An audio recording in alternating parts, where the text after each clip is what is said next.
नमस्कार दोस्तों। जब भी हम भावनाओं यानी इमोशंस की बात करते हैं तो हमारे मन में एक सामान्य धारणा होती है। गुस्सा, खुशी, उदासी, डर या प्यार जैसी भावनाएं जन्म से ही हमारे भीतर मौजूद होती है और ये इंसान में एक जैसी होती है। लेकिन क्या वाकई ऐसे है? मनोवैज्ञानिक और न्यूरोसाइंटिस्ट लिसा फील्डमैन बैरेट अपनी किताब how emotion are made the secret life of the brain में इस पारंपरिक सोच को पूरी तरह से चुनौती देती है। वह कहती है कि भावनाएं हमारे दिमाग में पहले से ही हार्डवायर्ड फिक्स नहीं होती, बल्कि हमारा दिमाग उन्हें बनाता है। यानी भावनाएं जन्मजात नहीं बल्कि निर्मित होती है। अब सवाल उठता है, अगर भावनाएं जन्मजात नहीं होती है तो ये आती कहाँ से है? लिसा बताती है कि हमारा दिमाग एक प्रेडिक्शन मशीन है। यह हमेशा अंदाज़ा लगाता रहता है कि आगे क्या होने वाला है। यह अंदाज़ा हमारे पिछले अनुभवों, हमारे शरीर की परिस्थिति और हमारी संस्कृति से मिलकर बनते हैं। जब हमारा दिमाग किसी परिस्थिति का अनुमान लगाता है तो उसी के अनुसार उस भावनाएं निर्मित कर देता है। उदाहरण के तौर पर मान लीजिए आपका दिल तेजी से धड़क रहा है, हाथ पाँव पसीने से भीग रहे है और शरीर में तनाव है। अगर आप परीक्षा देने जा रहे हैं तो आप इसे डर समझ सकते हैं, लेकिन अगर आप स्टेज पर डांस करने जा रहे हैं तो यही संवेदनाएं आपको लिए उत्साह हो सकती है। यानी एक ही शरीर संकेत दो अलग अलग भावनाओं के रूप में निर्मित हो सकता है। यही कारण है कि अलग अलग संस्कृतियों में भावनाएं के मायने भी अलग अलग होते हैं। कुछ भाषाएं में ऐसी भावनाएं के नाम होते हैं जिनकी हमारी भाषा में कोई सीधा संवाद नहीं होता। इसका मतलब है कि भावनाएं केवल जीव विज्ञान पर आधारित नहीं बल्कि संस्कृति और भाषा से भी गहराई से जुड़ी हुई है। लिसा फेल्डमैन का यह सिद्धांत हमें यह गहरी सीख देता है, भावनाएं हमारे जीवन पर हावी नहीं होती बल्कि हम उन्हें निर्मित करते हैं। और अगर हम अपने अनुभव, सोच और भाषा को बदलना सीख जाए तो हम अपनी भावनाओं को बदल सकते हैं। इस किताब में वे यह बताती है कि इमोशन ग्रैन्युलरिटी यानी अपनी भावनाओं को बारीकी से पहचानना और नाम देना कितना ज़रूरी है। अगर हम सिर्फ मैं उदास हूँ कहने के बजाय मैं निराश हूँ या मैं अकेला महसूस कर रहा हूँ कहे तो हमारी समझ और समस्या समाधान की क्षमता बढ़ जाती है। संक्षेप में how the emotion are made हमें यह सिखाती है कि भावनाएं कोई रहस्यमय शक्ति नहीं है बल्कि हमारे दिमाग द्वारा बनाई गई मानसिक अवधारणाएं हैं। और अच्छी बात यह है कि अगर भावनाएं बनाई जा सकती है तो हम उन्हें बेहतर तरीके से रीडिज़ाइन भी कर सकते हैं। तो दोस्तों, अगर आप यह जानना चाहते हैं कि कैसे आप अपनी भावनाओं पर नियंत्रण पा सकते हैं और उन्हें अपने जीवन में बेहतर बनाने में इस्तेमाल कर सकते हैं, तो यह किताब आपके लिए एक बेहतरीन मार्गदर्शन है। अध्याय 1, निर्मित भावनाओं का सिद्धांत, थ्योरी ऑफ कंस्ट्रक्टेड इमोशन। हम अक्सर यह मानकर चलते हैं कि भावनाएं जैसे गुस्सा, डर, खुशी या उदासी हमारे अंदर पहले से ही मौजूद है और जब कोई परिस्थिति आती है तो यह स्वतः बाहर आ जाती है। लेकिन लिसा फेल्डमैन बैरेट इस सोच को चुनौती देती है। उनका कहना है कि भावनाएं जन्मजात नहीं होती बल्कि हमारा दिमाग इन्हें निर्मित करता है। यही उनकी थ्योरी ऑफ कंस्ट्रक्शन इमोशन का मूल विचार है। भावनाएं पैदा नहीं होती, बनाई जाती है। लिसा बताती है कि हमारा दिमाग एक प्रेडिक्शन मशीन है, यानी यह हमेशा भविष्य का अनुमान लगाता रहता है। हमारा मस्तिष्क हमारे पिछले अनुभवों, यादों और सीखो हुई बातों के आधार पर यह तय करता है कि किसी परिस्थिति में हम कैसा महसूस करना चाहते हैं। उदाहरण के लिए, अगर अंधेरे कमरे में अचानक कोई आवाज़ आए तो आपका दिमाग आपके पिछले अनुभव को देखता है। अगर पहले ऐसी स्थिति में आपको डर लगा हो तो यह परिस्थिति भी डर के रूप में निर्मित होगी। लेकिन अगर आप जानते हैं कि यह आवाज़ सिर्फ पंखे की है तो आप इसे सामान्य मान लेंगे। शरीर और भावनाओं का रिश्ता, भावनाएं केवल बाहरी घटनाओं से नहीं बनती बल्कि हमारे शरीर की स्थिति भी इन्हें प्रभावित करती हैं। दिमाग हमारे शरीर के संकेत जैसे हृदय की धड़कन, सांस की गति, हार्मोनल बदलाव को पढ़ता है और फिर उन्हें किसी भावना का नाम दे देता है। मान लीजिए आपका दिल तेज धड़क रहा है और पसीना आ रहा है, तो अगर आप किसी डरावनी जगह पर है तो आपका दिमाग कहेगा यह डर है। लेकिन अगर आप स्टेज पर परफॉर्म करने वाले हैं तो आपका दिमाग कहेगा यह उत्साह है। इसका मतलब है कि एक शारीरिक प्रक्रिया अलग अलग परिस्थितियों में अलग अलग भावनाओं के रूप में निर्मित हो सकती है। संस्कृति और भाषा की भूमिका। लिसा का कहना है कि भावनाएं केवल जीव विज्ञान से नहीं बनती, बल्कि हमारी संस्कृति और भाषा से भी गहराई से जुड़ी हुई है। हर संस्कृति में भावनाओं के लिए अलग अलग शब्द होते हैं। कुछ भावनाएं ऐसी होती है जिनके लिए दूसरी भाषा में कोई शब्द ही नहीं होता। इससे यह सिद्ध होता है कि भावनाएं सार्वभौमिक नहीं बल्कि हमारी सामाजिक और सांस्कृतिक पृष्ठभूमि से बनती है। एक, भावनाएं हाई वायर्ड नहीं है बल्कि दिमाग उन्हें परिस्थिति और अनुभवों के आधार पर बनाता है। दो, हमारे शरीर की स्थिति, भाषा और संस्कृति भावनाओं को निर्माण में बड़ी भूमिका है। तीन, अगर हम अपने अनुभव और दृष्टिकोण को बदल दें तो हम अपनी भावनाओं को भी बदल सकते हैं। संक्षेप में the theory of constructed emotion हमें यह समझाते हैं कि भावनाएं कोई प्राकृतिक प्रक्रिया नहीं है बल्कि हमारे दिमाग की निर्माण प्रक्रिया का नतीजा है। यह सिद्धांत हमें यह शक्ति देता है कि हम अपनी भावनाओं को समझकर उन्हें निर्माण के तरीके को बदलकर अपने जीवन की गुणवत्ता को सुधार सकते हैं। अध्याय 2, दिमाग एक भविष्यवाणी machine. The brain as a prediction machine. हम अक्सर सोचते हैं कि हमारा दिमाग बाहर की दुनिया को देखकर फिर प्रतिक्रिया देता है। जैसे ही कोई घटना घटती है वैसे ही हम उसे महसूस करते हैं और भावनाएं स्वतः उत्पन्न हो जाती हैं। लेकिन लिसा फील्डमैन बैरेट अपनी किताब हाउ इमोशन आर मेड में इस पारंपरिक सोच को बदलते हुए बताती है कि दिमाग असल में एक प्रेडिक्शन मशीन यानी भविष्यवाणी करने वाली मशीन है। दिमाग कैसे भविष्यवाणी करता है? हमारा मस्तिष्क हमेशा यह अनुमान लगाता है कि आगे क्या होने वाला है। यह भविष्यवाणी हमारे पिछले अनुभवों और सीखी हुई बातों पर आधारित है। उदाहरण के लिए, अगर आप सड़क पर चलते हुए कुत्ते को भौंकना सुनते हैं तो तुरंत दिमाग में पिछले अनुभव से तुलना करते हैं। अगर पहले कुत्ते ने काटा हो तो दिमाग तुरंत डर का भावना पैदा कर देता है। लेकिन अगर आपके अनुभव कुत्ते से दोस्ताना रहे हो तो दिमाग उसे सामान्य मानकर खुशी और जिज्ञासा जैसी भावनाएं पैदा कर सकता है। शरीर के संकेत और भविष्यवाणी। दिमाग सिर्फ घटनाओं पर ही नहीं बल्कि हमारे शरीर के अंदर से आने वाले संकेतों पर भी काम करता है।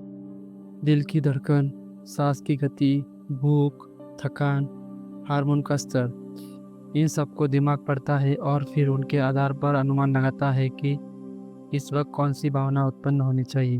अगर आपका दिल तेज धड़क रहा है तो और शरीर कंप रहा है तो दिमाग परिस्थिति देखकर फैसला करेगा यह डर है या उत्साह। भविष्यवाणी और वास्तविकता। दिमाग की खासियत यह है कि हम सिर्फ घटनाओं पर प्रक्रिया नहीं करते बल्कि पहले से तैयारी करते हैं। उदाहरण के लिए, जब आप नींबू काटते हैं और उसके खट्टे स्वाद की कल्पना करते हैं तो आपके मुंह में पहले ही लाल आ जाती है। यह दिमाग की भविष्यवाणी का नतीजा है। इसी तरह भावनाएं भी दिमाग को पूर्वानुमान प्रक्रिया से बनती हैं। संस्कृति और भाषा का योगदान।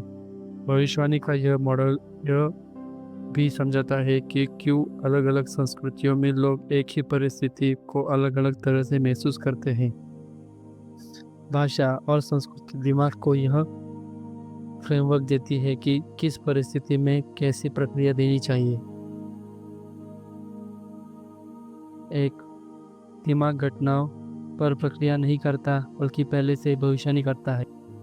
2, यह भविष्यवाणी हमारे पिछले अनुभवों, यादों, शरीर की स्थिति और संस्कृति पर आधारित होती है। 3, भावनाएं इस भविष्यवाणी प्रक्रिया का हिस्सा है, वे जन्मजात नहीं बल्कि निर्मित होती है। 4, अगर हम अपनी सोच और अनुभव बदलते हैं तो हमारी भावनाएं की भविष्यवाणी भी बदल सकती है। संक्षेप में, the brain as a prediction machine हमें यह बताता है कि हमारा दिमाग हर पल एक अनुमान लगाने वाली मशीन की तरह काम करता है और यही अनुमान हमारी भावनाओं और अनुभवों को आकार देता है। यानी हम सिर्फ परिस्थितियों के गुलाम नहीं बल्कि अपनी भविष्यवाणी को समझकर और उन्हें बदलकर हम अपनी भावनाओं और जीवन को भी बदल सकते हैं। अध्याय 3 अवधारणाएं और श्रेणियाँ। Concept and categories. Lisa fieldman इस अध्याय में बताती है कि हमारी भावनाएं केवल शरीर और दिमाग की प्रतिक्रियाओं से नहीं बनती बल्कि हमारी मानसिक अवधारणाएं और श्रेणियाँ पर भी आधारित होती है। अवधारणाओं की भूमिका। दिमाग घटनाओं और अनुभवों को समझने के लिए उन्हें लेबल करता है। ये लेबल ही अवधारणाएं कहलाते हैं। उदाहरण के लिए, अगर आपके चेहरे पर आंसू है तो यह दुख भी हो सकता है, खुशी भी और फिर गुस्सा भी। असल में दिमाग परिस्थितियाँ और सीखी हुई अवधारणाओं के आधार पर यह तय करता है कि इस समय कौन सी भावना का नाम देना चाहिए। यानी भावनाएं पहले से बनी हुई नहीं होती बल्कि दिमाग उन्हें अवधारणाओं के सहारे निर्मित करता है। श्रेणियाँ कैसे बनती हैं? हमारी संस्कृति और भाषा यह तय करती है कि कौन सी भावनाओं को किस श्रेणी में रखना जाएगा। कुछ भाषाओं में ईर्ष्या और जलन के लिए अलग अलग शब्द है। कुछ संस्कृतियों में ऐसी ही भावनाओं के नाम हैं जिनकी दूसरी भाषा में कोई अनुवाद नहीं है। इसका मतलब यह है कि हमारी भावनाएं सार्वभौमिक नहीं है बल्कि भाषा और संस्कृति के आधार पर अलग अलग रूप में बनाई जाती है। अनुभव और श्रेणीकरण।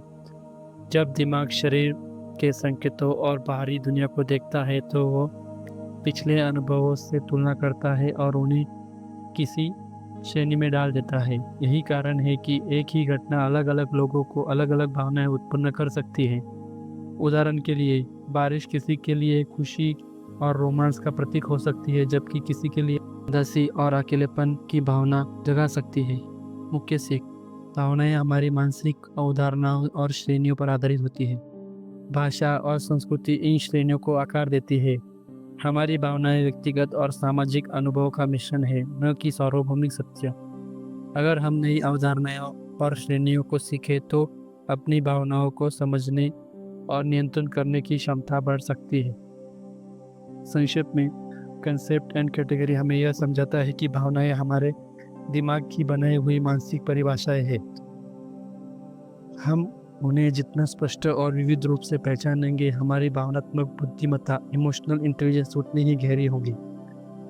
अध्याय 4 शरीर की भूमिका। इंट्रोस्पेक्शन। लिसा बेरेट अपनी किताब हाउ इमोशन आर मेड में बताती है कि भावनाओं को समझने के लिए हमें पहले अपने शरीर की भूमिका को समझना होगा। उनका कहना है कि भावनाएं सिर्फ दिमाग की उपज नहीं होती बल्कि वे हमारे शरीर में आने वाले संकेतों और संवेदनाओं से गहराई से जुड़ी हुई होती है। इस प्रक्रिया को इंटरसेप्शन कहा जाता है। इंटरसेप्शन क्या है? इंटरसेप्शन का मतलब है हमारे दिमाग की वह क्षमता जिसमें वह शरीर के भीतर हो रही गतिविधियों को महसूस करता है, जैसे दिल की धड़कन, सांस की गति, पेट की हलचल, पसीना, भूख और प्यास, हार्मोनल बदलाव। ये सब संकेत लगातार हमारे दिमाग तक पहुंचते रहते हैं और दिमाग इन्हें भावनाओं का रूप दे देता है। उदाहरण के लिए, अगर दिल बहुत तेजी से धड़क रहा है और सांस फूली हुई है तो दिमाग इसे परिस्थितियों के अनुसार डर या उत्साह नाम दे सकता है। शरीर का बॉडी बजट। लिसा एक महत्वपूर्ण विचार पेश करती है, बॉडी बजट, शरीर का बजट। जिस तरह हम पैसे का हिसाब रखते हैं उसी तरह हमारा दिमाग शरीर का ऊर्जा और संसाधनों का हिसाब रखती है। जब शरीर संतुलन में होता है तो हम अच्छा महसूस करते हैं।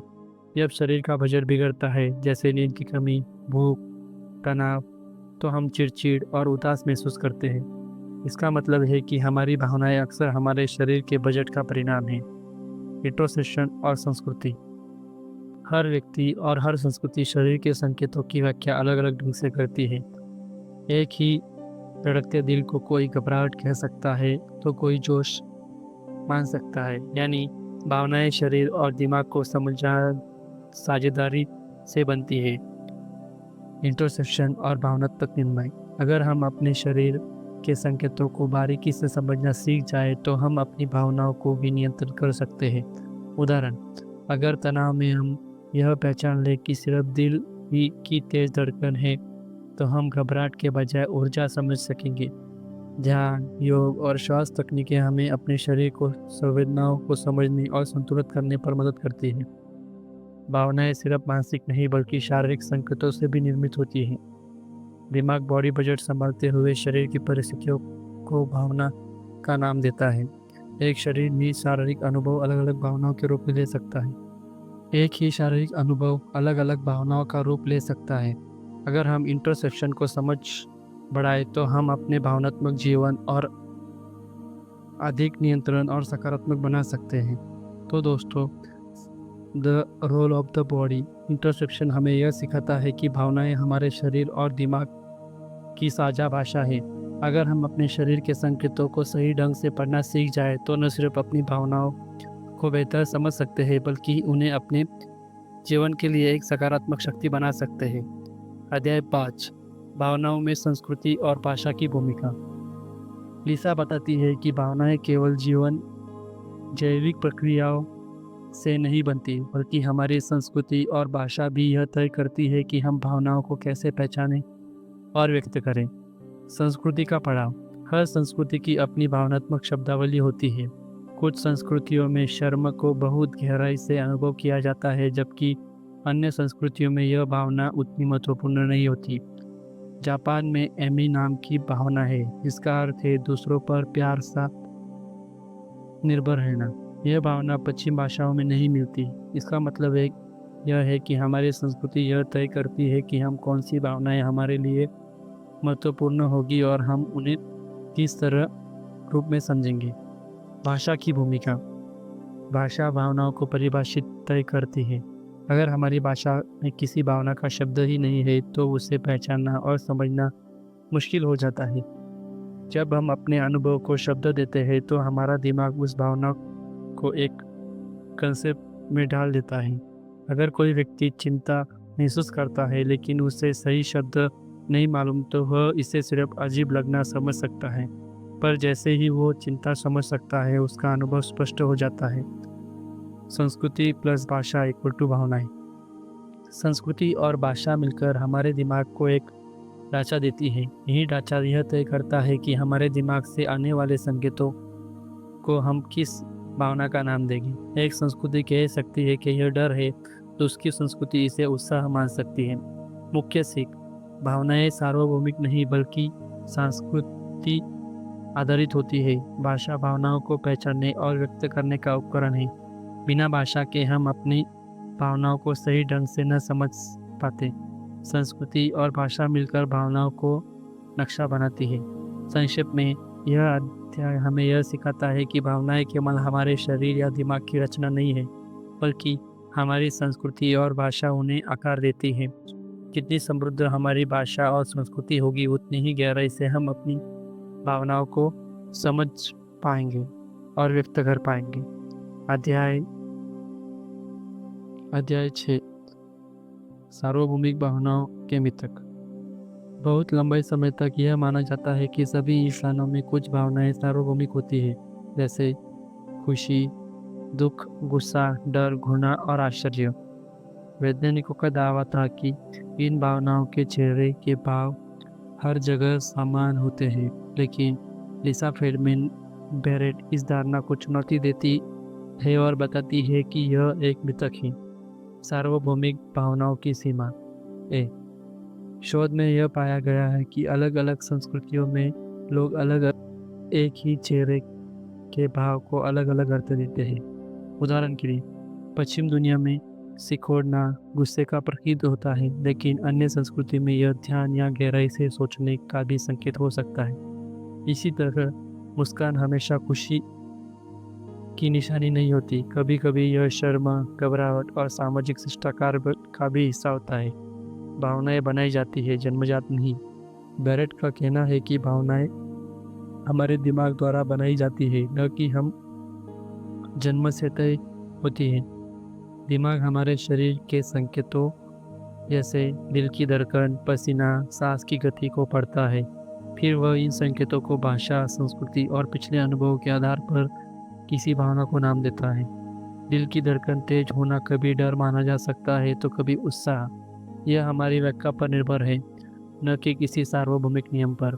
संस्कृति का मतलब, हर संस्कृति अपनी भावनाओं की अलग अलग परिभाषा देती है। कुछ भावनाएं केवल खास संस्कृतियों में पाई जाती हैं, जैसे लीगेंड का मतलब है दूसरों की सफलता से जलने और दुख। यह भावना पश्चिम शब्दावली में नहीं मिलती। मुख्य सीख, भावनाएं सार्वभौमिक और स्थिर नहीं है। चेहरे के भाव हमेशा भावनाओं को सही ढंग से व्यक्त नहीं करते। भावनाएं दिमाग, भाषा और संस्कृति द्वारा बनाई जाती है। भावनाओं को समझने के लिए हमें सांस्कृतिक विविधता को स्वीकार करना चाहिए। संक्षेप में यह अध्याय हमें यह सिखाता है कि सार्वभौमिक भावनाओं का विचार एक वितर्क है। वास्तव में भावनाएं स्थिर जैविक प्रतिक्रियाएं नहीं है, बल्कि हमारे दिमाग, अनुभव और संस्कृति की निर्मित रचनाएं हैं।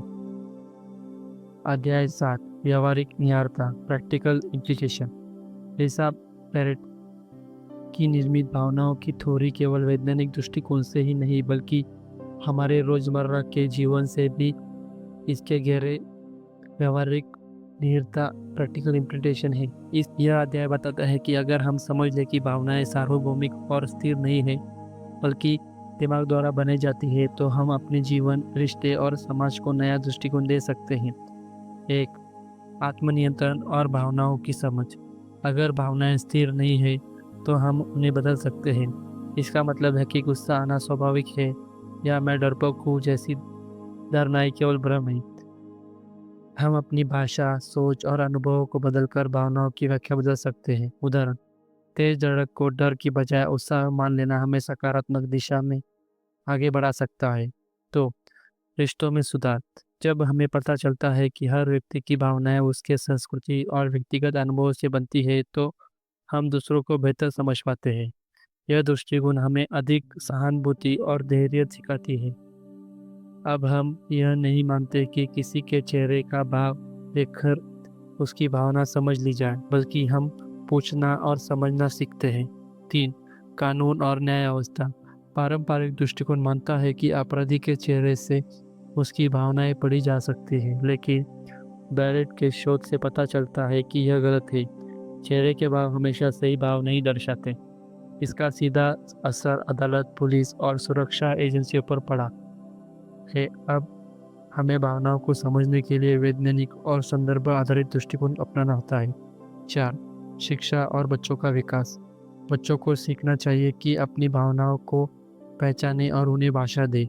जितनी समृद्ध उनकी भावनाएं शब्दावली होगी, उतनी ही बेहतर वे अपने शब्दों, अनुभवों को समझ पाएंगे। यह अभ्यास बच्चों में आत्मविश्वास और मानसिक स्वास्थ्य को मजबूत करता है।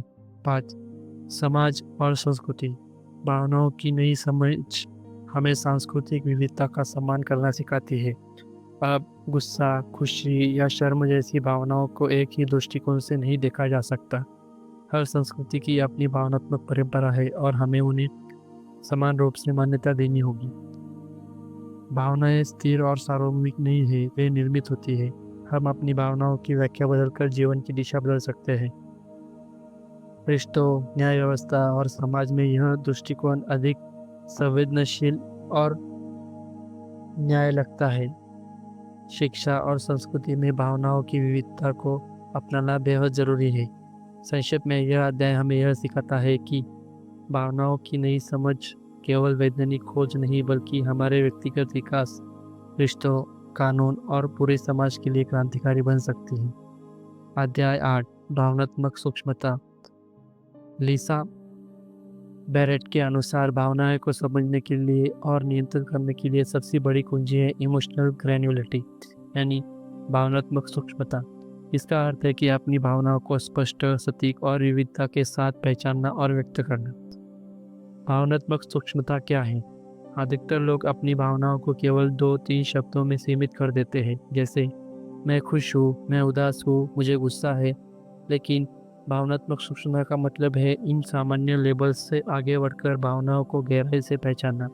उदाहरण, मैं दुखी हूँ कहने के बजाय यह कह सकते हो मैं निराश हूँ, मैं अकेला हूँ महसूस कर रहा हूँ, या मैं असफलता से हताश हूँ। तो यह उच्च भावनाएं सूक्ष्मता कहलाती हैं।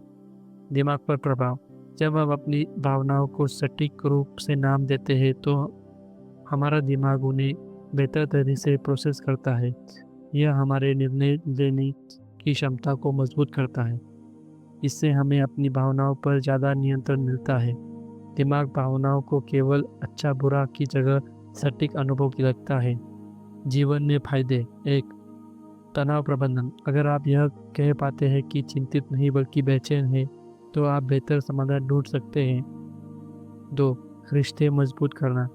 दूसरों को अपनी भावनाओं सही तरीके से बताने से गलतफहमियां कम होती है। तीन, बेहतरीन निर्णय। भावनाओं की गहराई को समझकर हम तर्क और अनुभव के बीच सही संतुलन बना सकते हैं। चार, मानसिक स्वास्थ्य। जिन लोगों की भावनात्मक सूक्ष्मता अधिक होती है वे अवसाद और चिंता जैसी समस्याओं को जल्दी उभरते हैं। भावनात्मक सूक्ष्मता कैसे बढ़ाएं? अपनी भावनाओं को सिर्फ अच्छा या बुरा कहकर न टालें बल्कि विस्तार से पहचानें। भावनाओं के लिए समृद्ध शब्दावली का प्रयोग करें। एक जर्नल रखें और उसमें अपने दैनिक अनुभव और भावनाओं के स्तर पर लिखें। ध्यान और आत्म जागरूकता का अभ्यास करें। भावनात्मक सूक्ष्मता का अर्थ है अपनी भावनाओं को विस्तार से समझना और नाम देना। यह हमें तनाव प्रबंधन, रिश्ते और निर्णय लेने में बेहतर बनाती है। उच्च भावनात्मक सूक्ष्मता मानसिक स्वास्थ्य और आत्मनियंत्रण को मजबूत करती है। इसे अभ्यास को शब्दावली के विस्तार से विकसित किया जा सकता है। संक्षेप में, यह अध्याय हमें यह सिखाता है कि भावनाएं धुंधली या सामान्य नहीं होती, बल्कि उनकी गहराई और विविधता को समझना ही वास्तविक भावनात्मक बुद्धिमत्ता है। अध्याय 9, भावनाओं में निपुणता, मास्टरिंग इमोशन। लिसा बैरेट इस अध्याय में बताती है कि भावनाओं पर काबू पाना ही पर्याप्त नहीं है, बल्कि असली शक्ति उन्हें समझना, स्वीकारना और सही दिशा में उपयोग करना। भावनाएं हमारे जीवन का स्वाभाविक हिस्सा है और उन्हें दबाने के बजाय सही तरह से साधना ही असली निपुणता है। भावनाओं की रचना को समझना। चूंकि भावनाएं जन्मजात और सार्वभौमिक नहीं बल्कि दिमाग द्वारा निर्मित होती है, इसलिए हम उन्हें बदल सकते हैं। हमारा मस्तिष्क शरीर से आने वाले संकेत और पिछले अनुभवों को मिलाकर भावनाएं बनाता है। इसका मतलब है कि परिस्थितियों को समझकर और सोच बदलकर हम अपनी भावनाओं की व्याख्या बदल सकते हैं। भावनाओं को साधने की रणनीति। एक, भावनात्मक सूक्ष्मता। भावनाओं को सटीक नाम देना, जैसे तनाव और में फर्क है। दो, नए अनुभव। जितने विविध अनुभव होंगे उतनी समृद्ध भावनाओं की शब्दावली होगी। चार, आत्म जागरूकता। ध्यान और माइंडफुलनेस से अपनी भावनाओं के प्रति सजग रहे। चार, पुनः व्याख्या, रिफ्रेमिंग। किसी नकारात्मक परिस्थिति को सकारात्मक नजर से देखना, जैसे डर को तैयारी का संकेत मानना। रिश्ते और जीवन में असर। भावनाओं को साथ लेने से न केवल हमारा मानसिक स्वास्थ्य बेहतर होता है बल्कि रिश्ते भी मजबूत होते हैं। जब हम गुस्से को पहचान कर शांत तरीके से व्यक्त करते हैं या दुख को शब्द में डालते हैं तो दूसरों में संवाद अधिक स्पष्ट और संवेदनशील बनता है। मुख्य सीख। एक, भावनाओं को दबाना नहीं बल्कि समझना और दिशा देना जरूरी है। दो, भावनाएं निर्मित होती है इसलिए उन्हें बदला जा सकता है। तीन, भावनाओं की निपुणता आत्म जागरूकता, भाषा और अनुभव से आती है। चार, यह कला हमें जीवन में संतुलन, आत्मविश्वास और सकारात्मकता देती है। संक्षेप में, यह अध्याय हमें सिखाता है कि भावनाओं को स्वामी बनने का अर्थ है उन्हें पहचानना, समझना और उन्हें अपनी शक्ति में बदलना। अध्याय 10, निर्मित भावनाओं के साथ जीवन, लिविंग विद कंस्ट्रक्टेड इमोशन।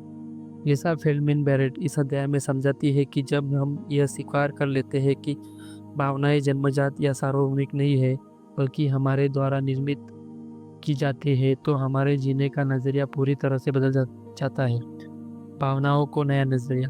भावनाएं हमारे शरीर से आने वाले संकेतों, पिछले अनुभवों और भाषा संस्कृति के संयोजन से बनती है। इसका मतलब है कि हम परिस्थितियों को जैसे समझते हैं वैसे ही भावनाएं बनती है। यानी भावनाएं तयशुदा प्रतिक्रिया नहीं बल्कि लचीले और बदलने योग्य है। जीवन भर प्रभाव। एक, आत्म जागरूकता।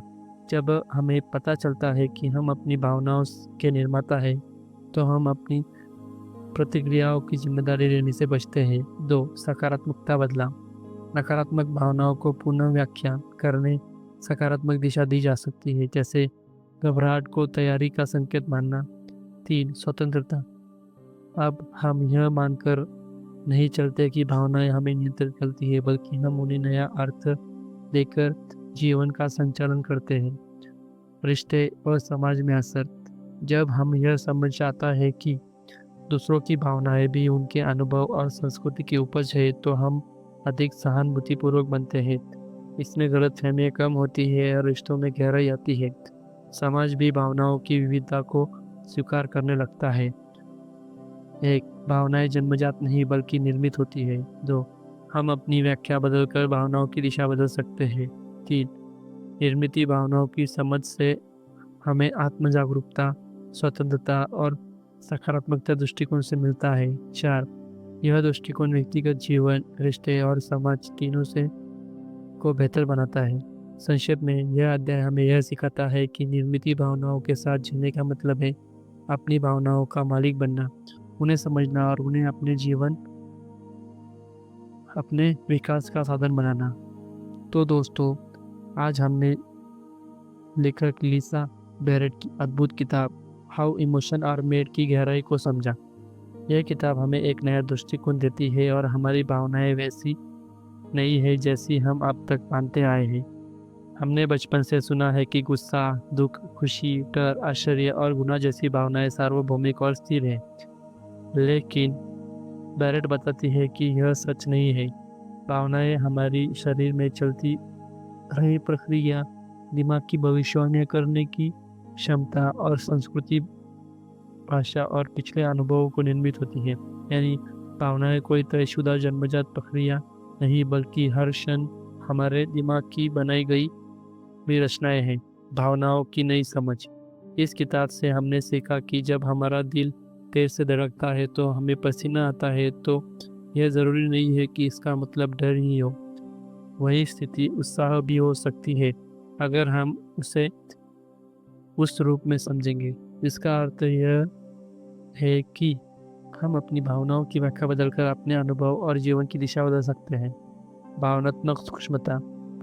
बैरेट ने यह भी बताया है कि अगर हम अपनी भावनाओं को सटीक शब्दों से पहचान सकते हैं, सीख सकते हैं, जैसे घबराहट और उत्सुकता में अंतर करना, और तो हाँ, हम अधिक जागरूक बन सकते हैं। यह न केवल मानसिक स्वास्थ्य को मजबूत बनाता है, बल्कि रिश्ते, निर्णय लेने और आत्मनियंत्रण को भी बेहतर बनाता है।